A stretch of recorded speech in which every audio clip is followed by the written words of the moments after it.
What are a couple of my Parrot SOPs? And that stands for Standard Operating Procedures. I'm Kaylin, the author of the Parrot Bliss Bond, and parrots are my bliss. I love parrots, and in this video I have my Lorenza joining me. Lorenza is a yellow-naped Amazon who chose me, and we have been living happily ever after since then. Now, when it comes to my parrot SOPs, there are a couple of things that I'm a real stickler for. One of them is trying to make sure that my parrots are as healthy as possible, and I do that by making sure that their cages are regularly cleaned. And so I actually use a pressure washer for the cages. The pressure washer is fantastic because it uses less water than if I was just trying to wash it on my own, and it uses a stream of water, a powerful stream of water, to really get the poop off.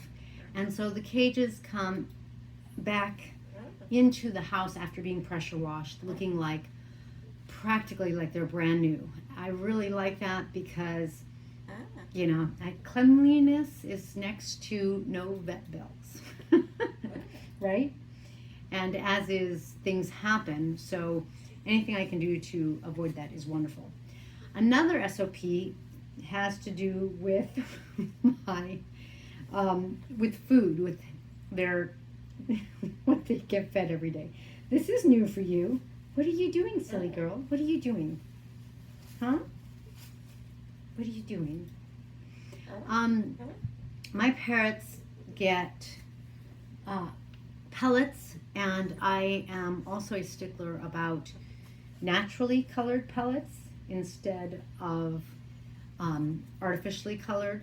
And there are some colorants that are supposed to be fruit-based and natural, but I don't like those as well because my research said that in order to get the coloring to be like pronounced, a lot of that natural, whatever it is, for example, beet juice, like if you want to try to make the pellets kind of red,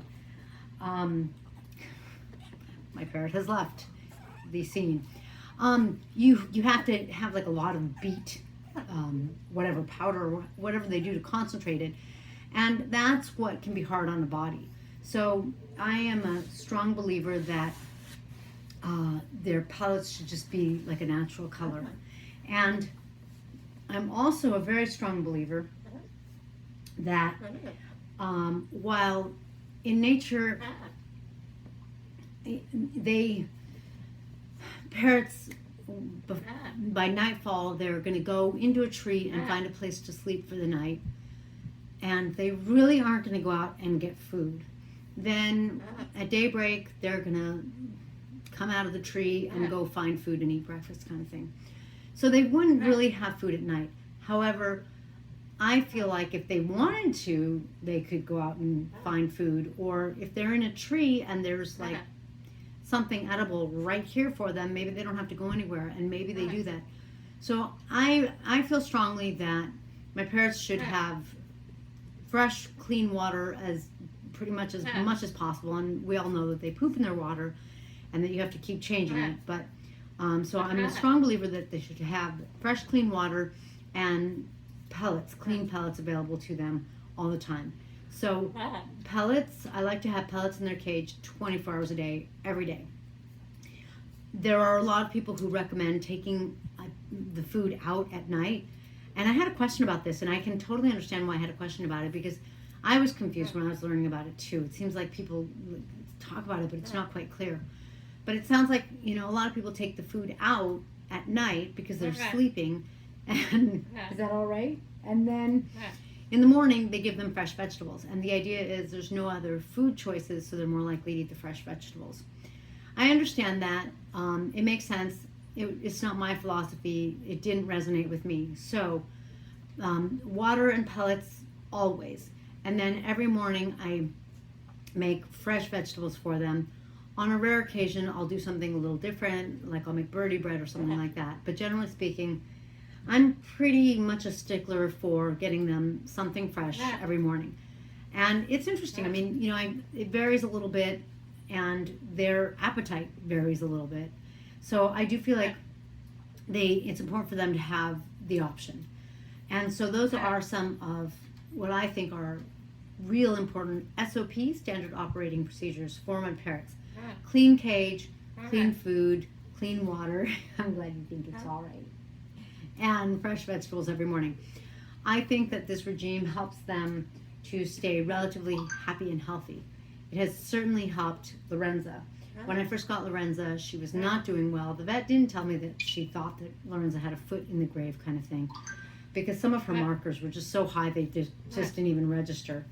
And while you have to, I guess, do a biopsy to technically say that Lorenza has or had fatty liver disease, but her, I think it's her uric acid, I forget, but the indicator that the liver was having a lot of problems was like so high that it didn't even register. And when the vet did an x-ray, her bones are really frail from having been fed seeds, and her veins, she said you could see the fat in the veins. So that puts Lorenza in a bad place. However, with a really good healthy diet, she has gotten to kind of be almost a normal parrot. She's not as active, of course, as my younger Amazon, but she's pretty darn good. And now she eats fresh vegetables. It took her a while, and she doesn't eat everything. None of them eat, well, the kayaks are really good eaters. My kayaks seem to eat everything, but generally speaking, no one eats everything. But when they go and eat something, you know, that's good. And you just have to keep putting it out. It just has to be a standard operating procedure. So that's what I do. That's what I feel has been really helping my flock be happy, healthy, and successful. And I'm always researching and looking to improve and looking to make things even better for them. If you enjoyed this video, please be sure to subscribe so that you catch the next time Lorenza is doing what I call chub chub. And I'm going to zoom up so you can see it because I think it's so cool. And then let's see if we can get her face. And I call it chub chub because she fluffs all her feathers out, and so then she looks like she's really chubby. Yeah, that's the beginning of it. If you enjoyed this, please be sure to like and share so that I can grow my channel and get a parrot ranch and have bigger aviaries for my parrots. If you have any questions about parrots, we love questions. Lorenza loves questions, don't you? Please be sure to post down below or on Messenger, Facebook at Parrot Bliss. Thanks, and we'll catch you next time. You want to say bye? You want to say bye? Can you say bye? Not, bye. You want to say hi? Lorenza, say hi. Well, they never do it on command.